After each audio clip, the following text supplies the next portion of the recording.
Okay, well, welcome, Darcia, and welcome, Four Arrows. And I cannot wait to dive into this amazing, rich book with you. Thank you so much for all the work you have put into putting it together, bringing it to us, and just to help our listeners understand what they're going to find when they open the book.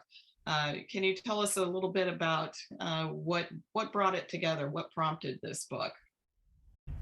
I wrote a book in 1998 called Primal Awareness, based on experience that I had with the Raramuri people of Mexico, the Cimarron people, and a near-death experience.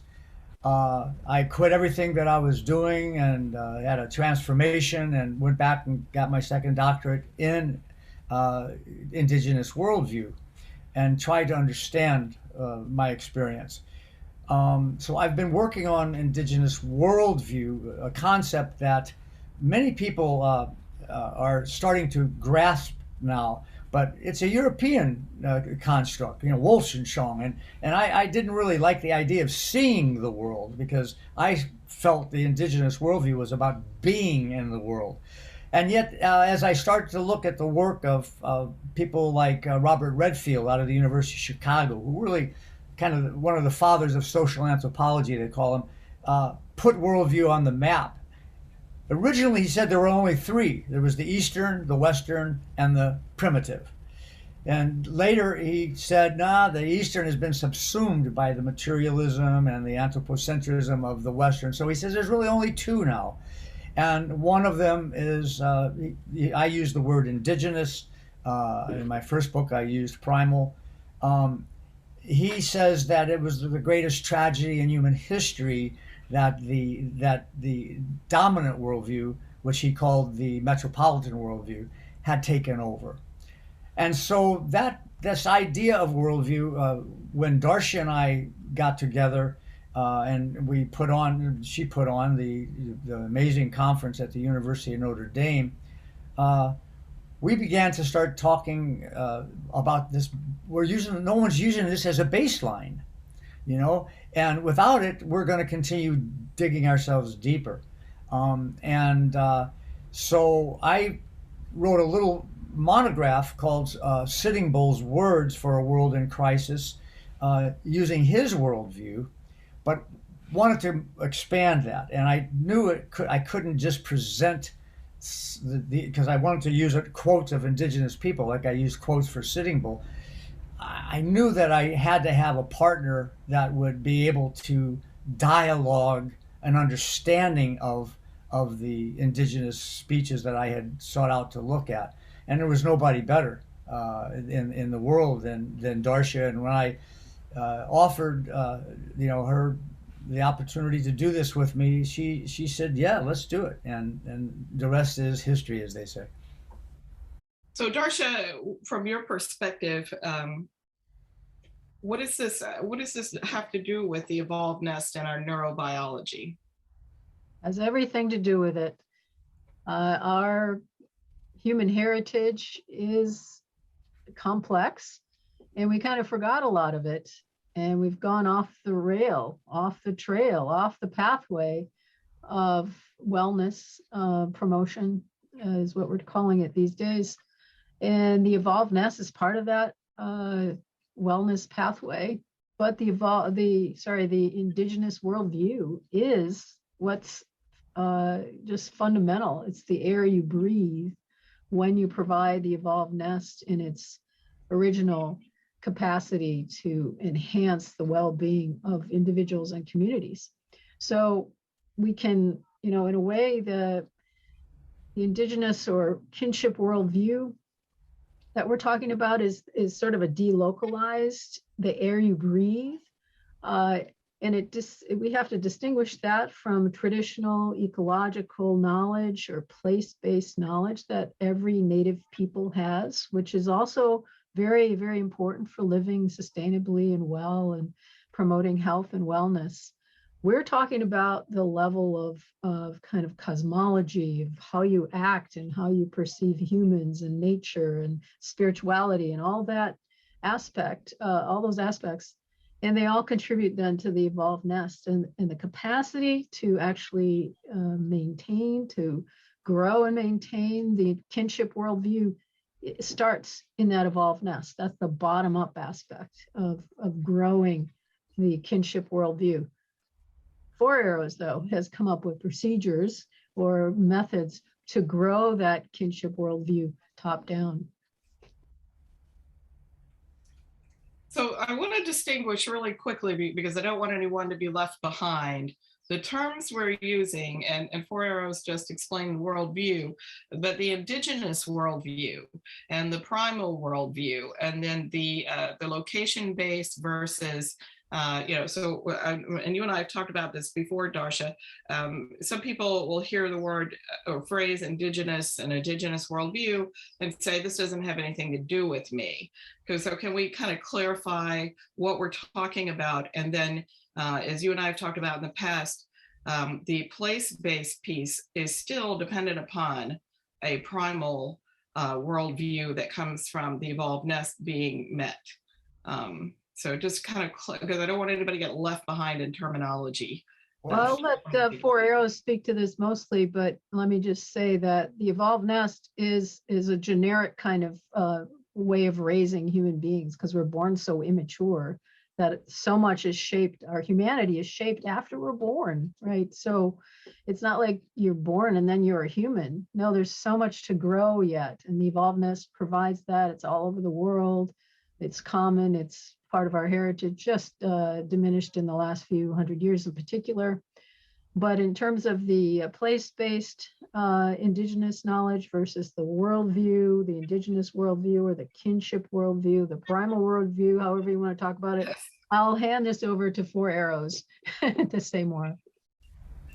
Well, it's the perfect question to ask early on in our conversation, because certainly when one hears indigenous worldview, whatever side of the anti-Indian fence you are on, pro or anti, you think, well, this belongs to indigenous people and it doesn't have anything to do with me, just like you said, Lisa. The indigenous worldview relates to people who are indigenous to planet Earth, and therefore everyone owns it. Fool's Crow said in the 1800s that anyone that thinks that someone owns the medicine that we're talking about doesn't know the medicine. And so it doesn't belong to a group of people. In fact, unfortunately and tragically, a large percentage of our indigenous people who have that label based on the United Nations definition have lost that worldview. And many non-Indian people, put in quotes, are regaining it. Navajo reservation, I've got 9 Navajo students getting their doctorate. All of them are writing dissertations that are challenging the loss of the worldview on their reservation, and these are all fluent speakers, and how that's continuing. So. And Darcia brought up rightly the difference between that worldview that everyone owns. I mean, we have a world, right? And there's kind of 2 ways to see it, again, using Robert Redfield's original work, but just in common sense. Nature knows how the world works, right? I mean, that's nature knows, not humans. No human scientist can figure out it better than nature. So if the people that create a worldview create it based on deep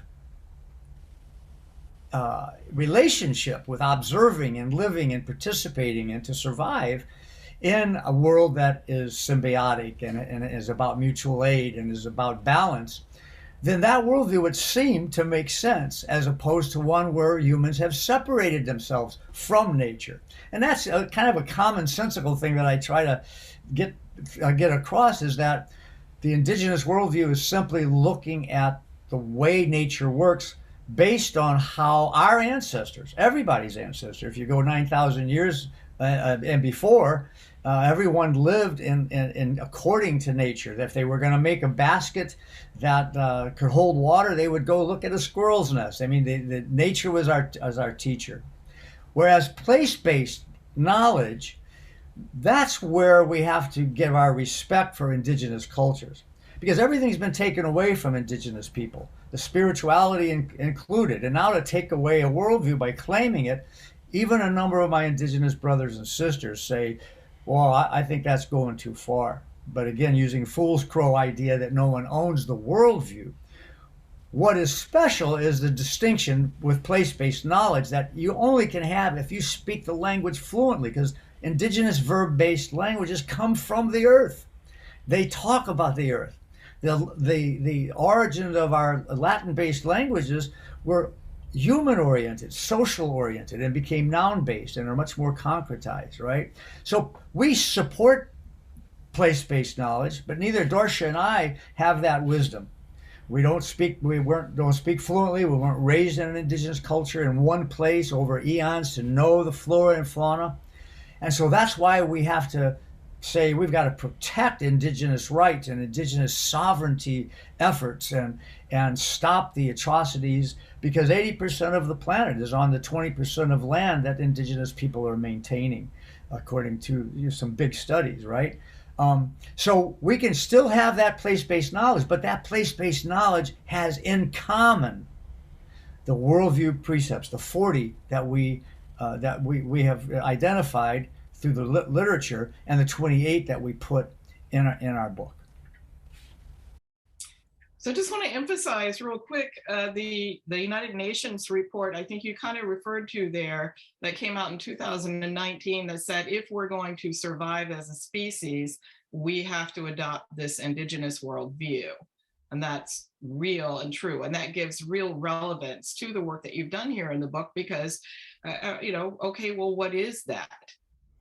What are we talking about? It really does, because it's 50 countries, 450 multidisciplinary scientists, 15,000 peer-reviewed papers, and 7 times in their treatise they actually will say something so specific as, however, this is a direct quote, however, where indigenous worldview is operating and people have control of the land, this extinction rate is non-existent or severely reduced. I mean, when I saw that, I couldn't believe it. And of course, the article in The Nation that I wrote is called "What the Media Missed," because they were so shocked by people being told 1 million species more will go extinct in our lifetimes that it was kind of taken off the map, right?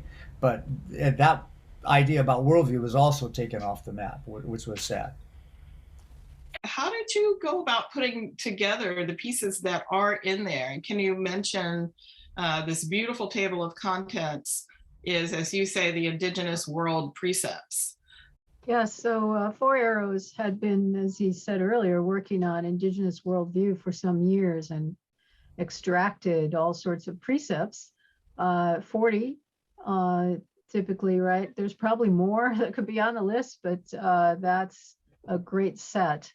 And so we looked at that and considered them, and mostly selected the ones we thought would be, we'd be able to find quotes for.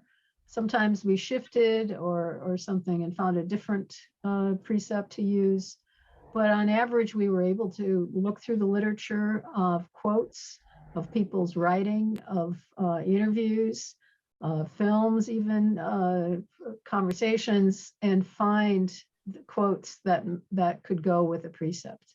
And every once in a while, we'd come upon such a great quote that nailed one that we hadn't chose, right? I think we did one or two like that. Yeah. You got to keep in mind that these worldview precepts are interdependent.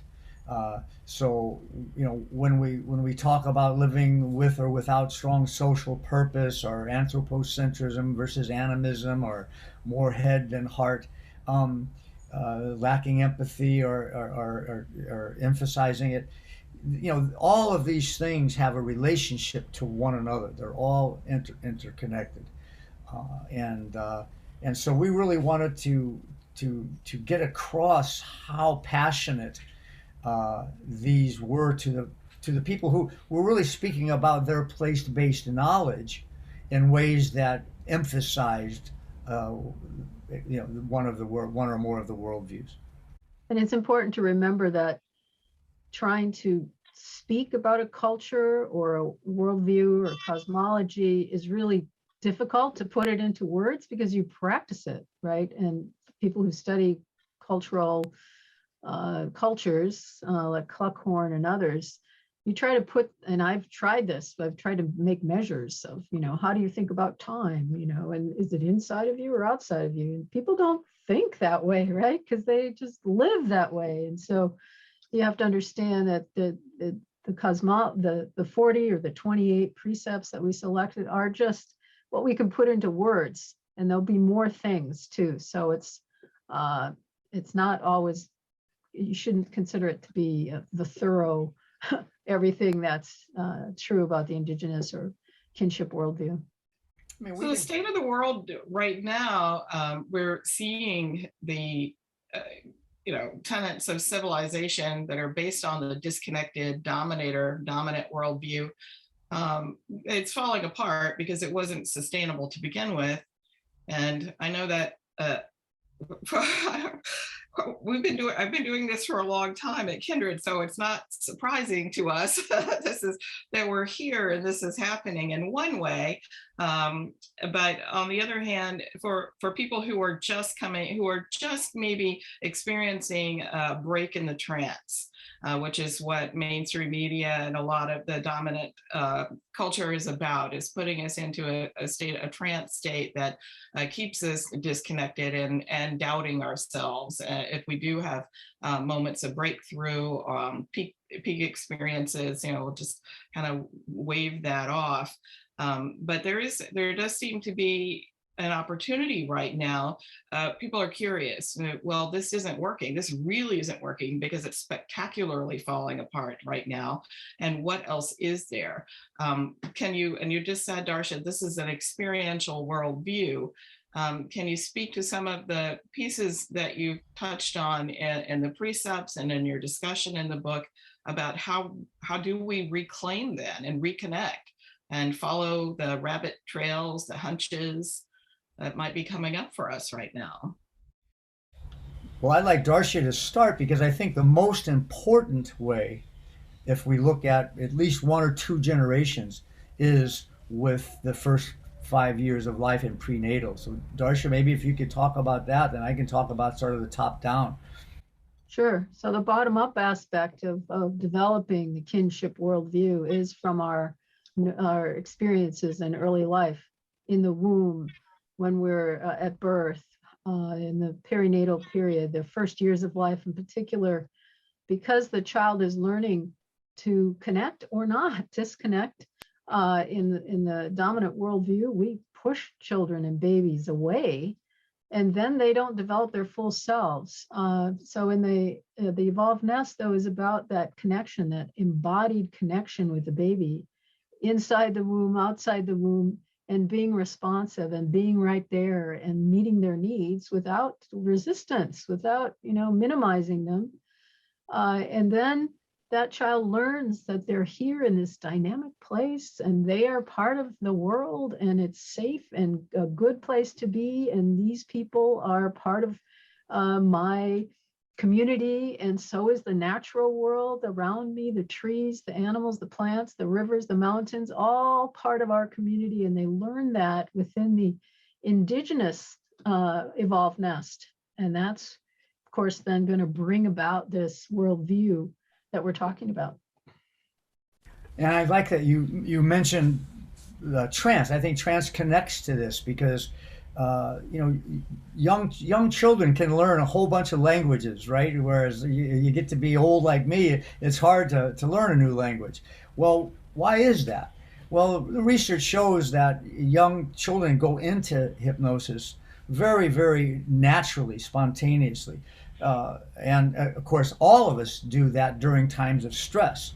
During times of stress, all creatures become hypersuggestible to the communication of a perceived trusted authority figure.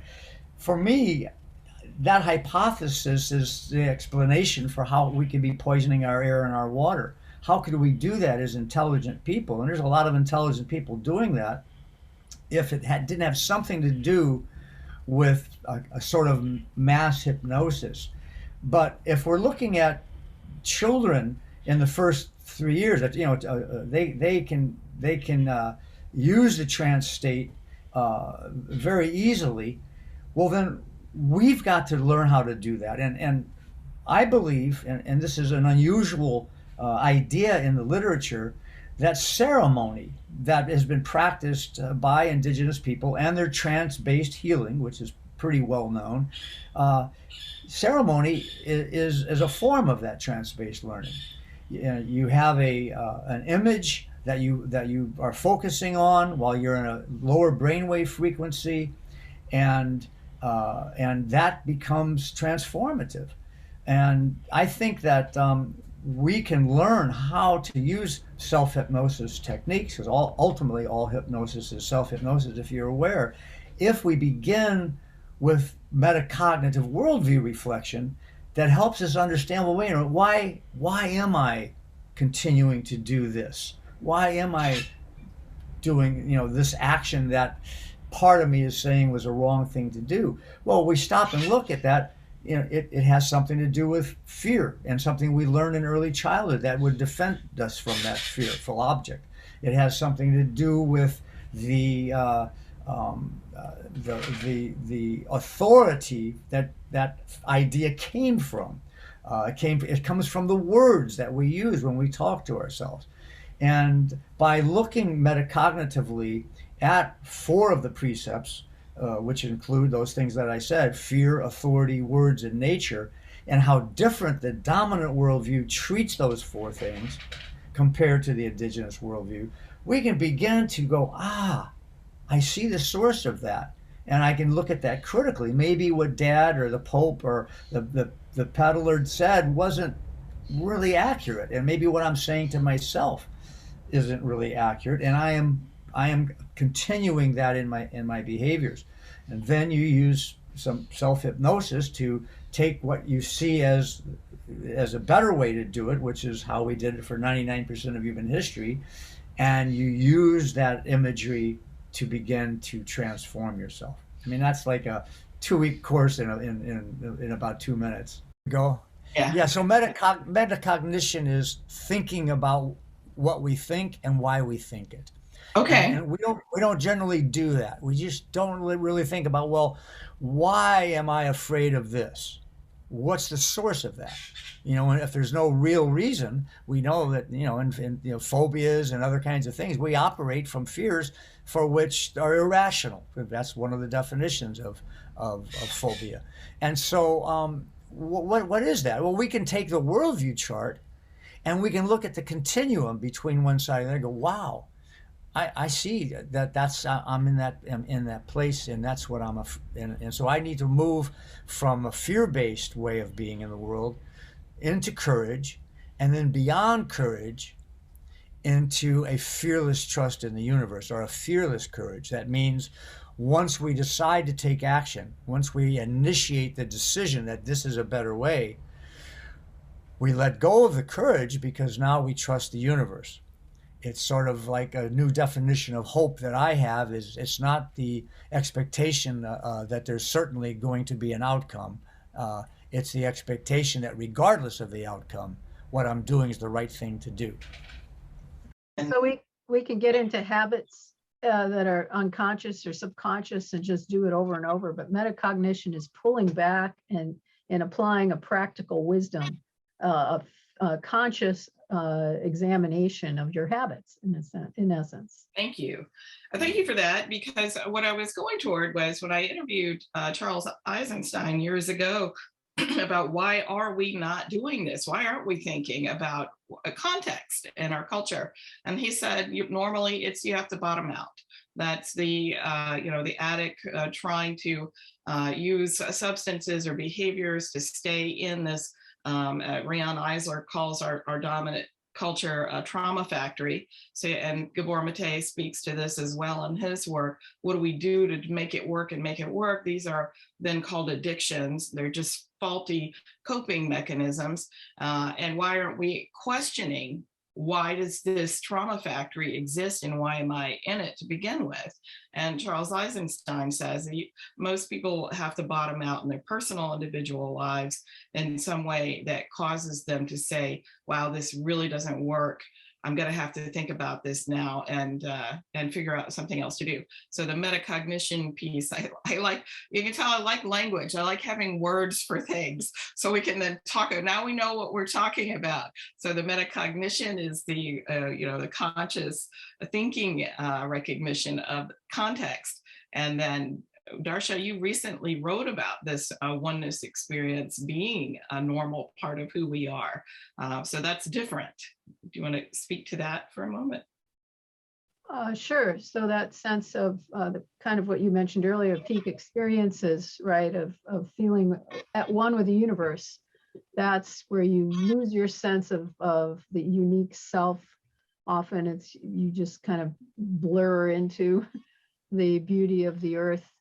And that's something that a child, hopefully a baby, has been able to fall asleep in the arms of the caregiver, of the mother, the father, grandmother, grandfather, and feel that, to feel one with the person that's carrying you around all day. And the brain then, they're oriented to learning that, the ceremonies that our Native peoples practice also do this, where you get into drumming and dancing and singing together. You just lose who you are and join this group of ecstatic experience. Now, it's possible to have this sense of oneness too in the other direction, to downshift into a negative, we're us against them kind of thing. So that's a danger that, unfortunately, when you're not nested, your system is probably going to push you more in that direction than if you have been nested because you didn't practice those negative and that negative neurobiology, the stress response, for example. I could say more, but well, let's just take one example from our worldview chart. Let's take the one number 12 is words used to deceive self or other is generally what's happening in the dominant worldview, and we can see that in almost all the institutions that we have. Some people say we're in a post-truth world. Otherwise, we look at truth as multifaceted and accepting the mysterious, but we understand by our languaging what is coming closest to the truth. Okay, so let's just take if somebody is, let's say, clinically obese and wants to change that, and they go to a psychotherapist who is interested in what their words are. And he says, or she says to the client, "What do you say when you look, say, naked in the mirror? What do you say? What do you see? And what do you say to yourself about what you see?" And the person says, "Well, I see I'm a fat person." Well, you could take and say, "Well, remember, my therapy here is going to be talking about words and how accurate that they are describing reality. Wouldn't you be like in a jar if you were fat? Can you do better on that?" And then with a little bit of practice, they pretty soon say, "I see a beautiful person who happens to have more adipose tissue than is healthy and that I want." Well, from that, you can begin to work. I remember I had somebody from San Francisco, an executive, who called me to come in for clinical hypnosis when I was teaching hypnosis at UC Berkeley. And I asked what the presenting problem was. He said, "Look, every time I go to a meeting, I sweat profusely under my arms. I've got like 7 sports jackets in my office." So I said, "Okay, we'll make an appointment. What do you say to yourself right before you go into that office meeting?" And he said, "I don't know. What do you mean?" I said, "Well, what do you say to yourself?" "Well, I don't know. I look at my clock and I say, I have to go to this meeting." I said, "Okay." I said, "Well, I'll see you next Wednesday at such and such time. But in the meantime, just do one thing for me. The next time when you look at your watch, don't say I have to be at the meeting. Say I want to be at the meeting." And I had the guy call me up and cancel the meeting. And he said, "You must have hypnotized me on the phone because I haven't sweated in four meetings," right? So the power of words. I mean, Kipling said that words are mankind's most powerful drug. Well, that's being used that way, but that's just one worldview thing. Indigenous worldviews are based on a languaging that's verb-based. You can't just say that's an oak tree. You have to know what time of year it is, whether there's a bird living in it, etc. And it's much harder to concretize. So we have to work at this, because words are hypnotizing when we are in stress. Okay, and that's, again, that definition is that during times of stress, people are hypersuggestible to the communication of a perceived trusted authority figure. And in emergency medicine, I have a book on this, that you can come up to somebody in a car accident and you can't open the door and they're bleeding, and you can speak with authority and say, my name is Darcia Narvaez, Dr. Darcia Narvaez. Things are being made ready for you at the hospital. The worst is over, but you're hemorrhaging, and I want you to go ahead and stop that because I can't open this door. 1, 2, 3. I'm going to count to 3, and when I get to 3, you stop your bleeding. 80% of the time, the bleeding for the autonomic nervous system will be controlled by that person's self-hypnotic ability, right? So that's just one, and we could do this with each of these worldview ideas, whether it be dualistic thinking or belief in disbelief in spiritual energy, or rigid boundaries, or materialism. Each one of these, you can go through a process like that to realize why we're in the mess that we're in. It's very beautiful, the book, and the language and the feeling that I'm taking away from it when I read these sections. I just want to really encourage our listeners to buy the book and to make time to really sit with it. Again, a lot of the language, like Four Arrows is pointing out, this is a different worldview that you're putting forward here in the language, which I hear what you say. Krishnamurti has said, you teach a child the word bird, that the child doesn't see the bird anymore. The child is hearing the word bird in his head now. So you want to say something to that?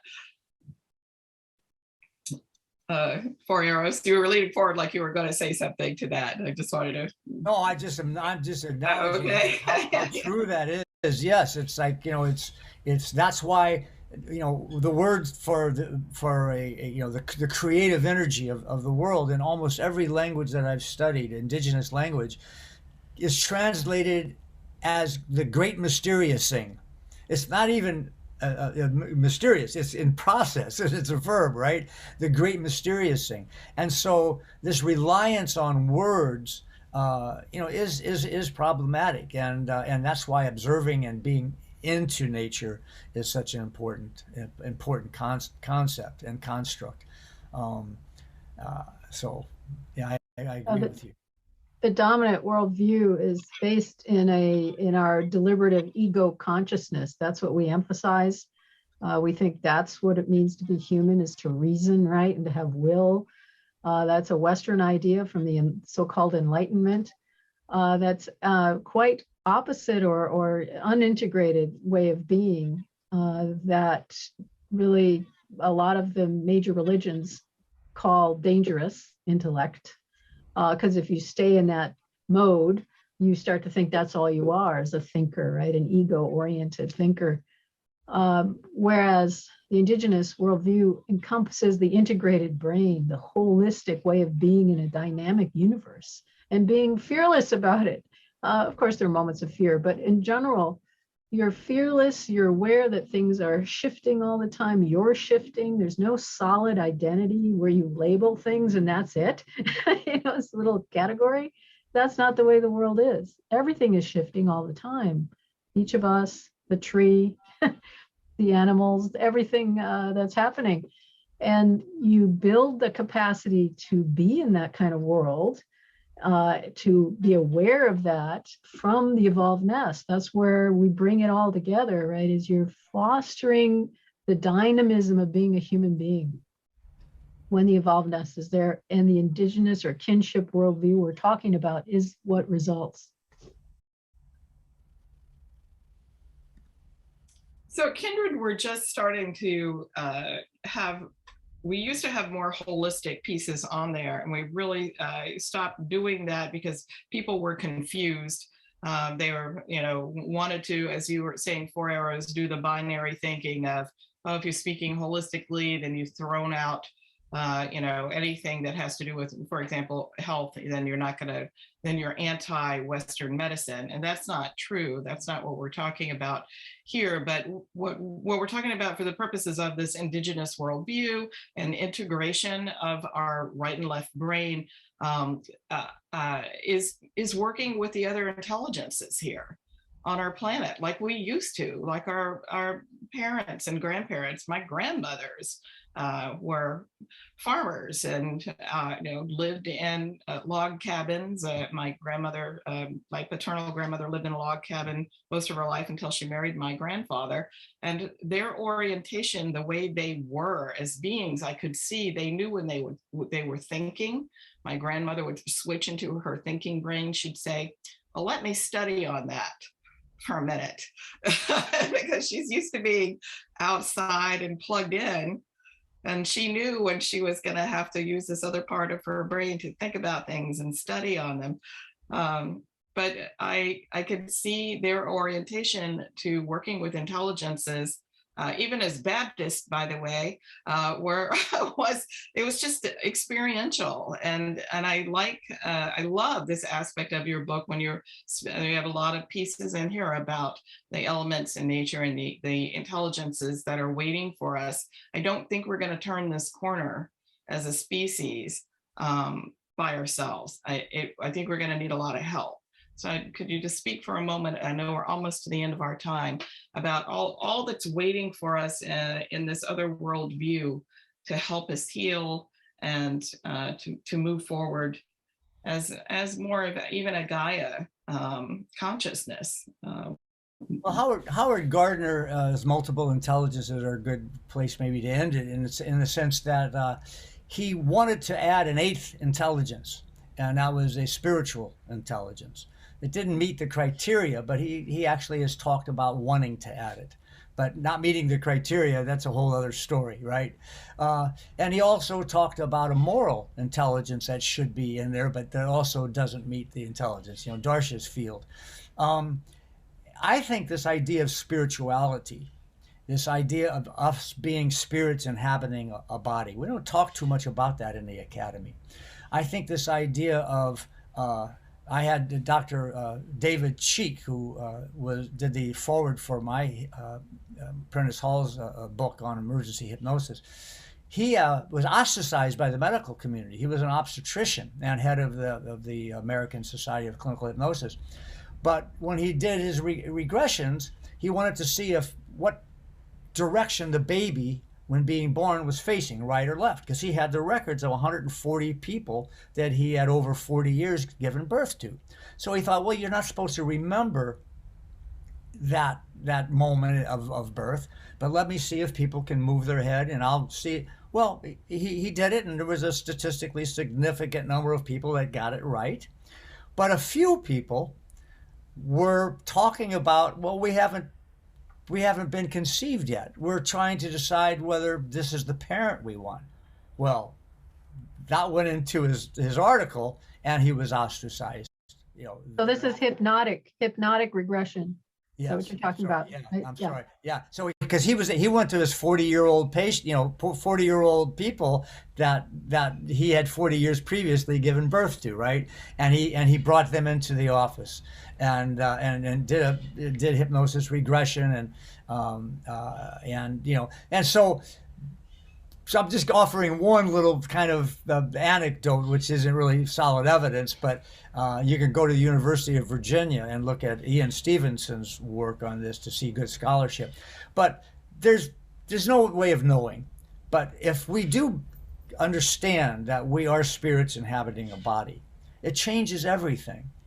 It changes our fear base. It changes our way we relate to others. It allows us to get into the understanding of, that we say in Lakota Metaku Eoyasi, which means we're all related. And I think that if there's anything to get from this book, it's an eloquent way of understanding that we are interconnected, and that we are a part of the natural world, that the animal, not the four-legged, the two-legged, the swimmers, the crawlers, the rooted ones, are our teachers. and that we are spirit, and someone's going to have to rebuild the catastrophe that is likely to be in front of us.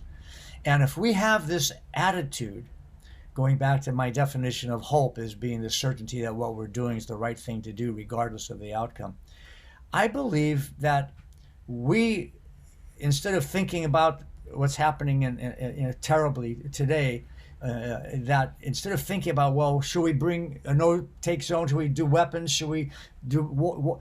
Let's all go up to a place and pray, and let's all go to a place and cry, and all hug each other, and let's all talk about, I don't know what's going to happen next. I'm not going to be on this plane for long, but I'm not going to leave with the actions of a worldview that is completely insane.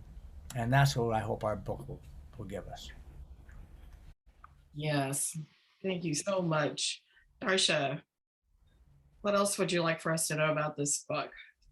Well, I think Four Arrows said it so eloquently. I don't think I can top it. It's just so important to understand that who we are and what we think are baselines for what's a normal human being and how to act and what to expect of others, all that's been messed up because we forgot the evolved nest, and then we get tranced into a trauma-informed or trauma-inducing pathway and way of being, and we forget that we have other capacities. We are amazing creatures. We developed all sorts of wondrous things through our evolution, and so did all the other animals and plants, right? They all have their intelligences that we need to respect and honor.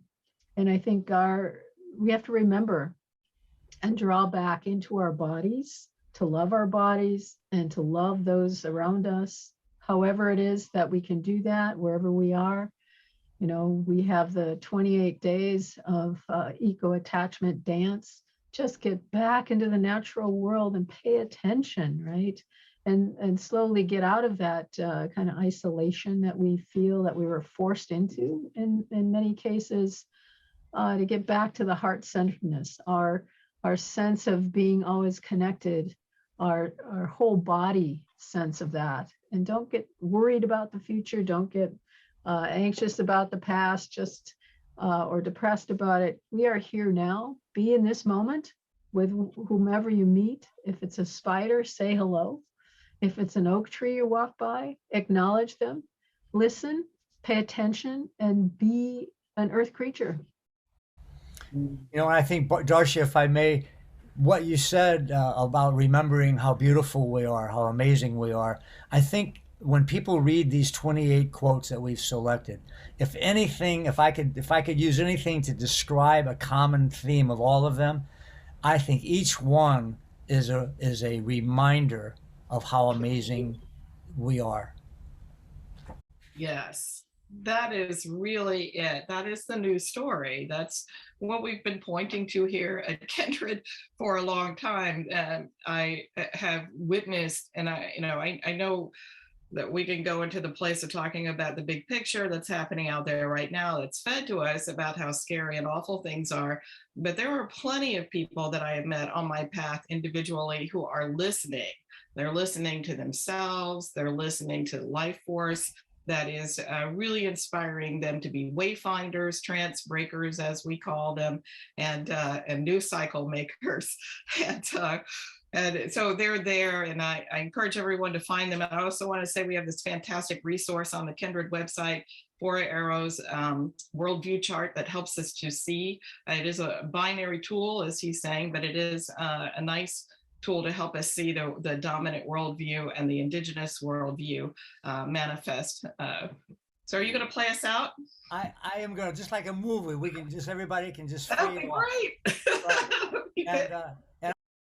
This is an appropriate song. It's a melody that the Cherokee women, the mothers who were still alive, but their aunts or sisters or daughters, but who sang a lullaby to the babies, to the infants.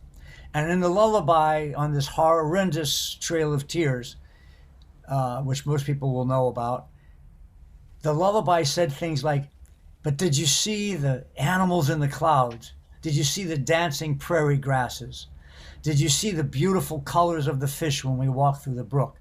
Did you hear the wonderful songs of the mockingbird, etc.? Right. So have your listeners just kind of close their eyes, go into a place where they know that they can learn the truth about the world, and listen to the courage and beauty of Mother singing a song with such lyrics in such a existential time, more probably so than what we're suffering now.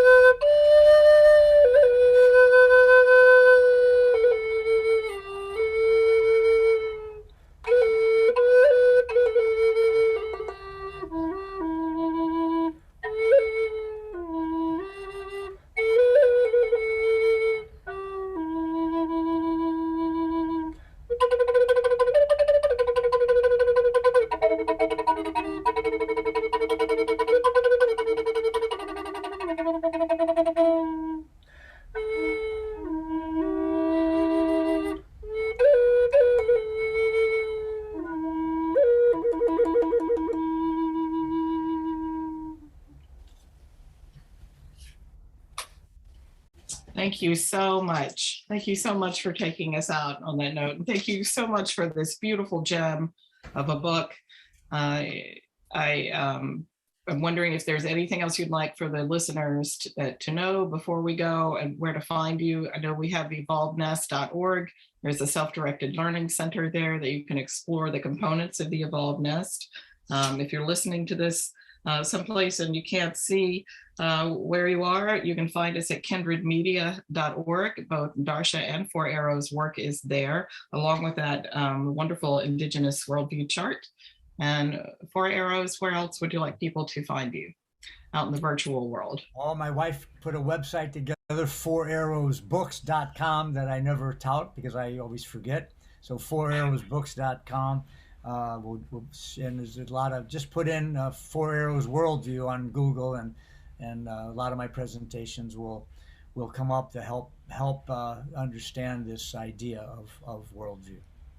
All right. Thank you both so much. Thank Bye-bye. you.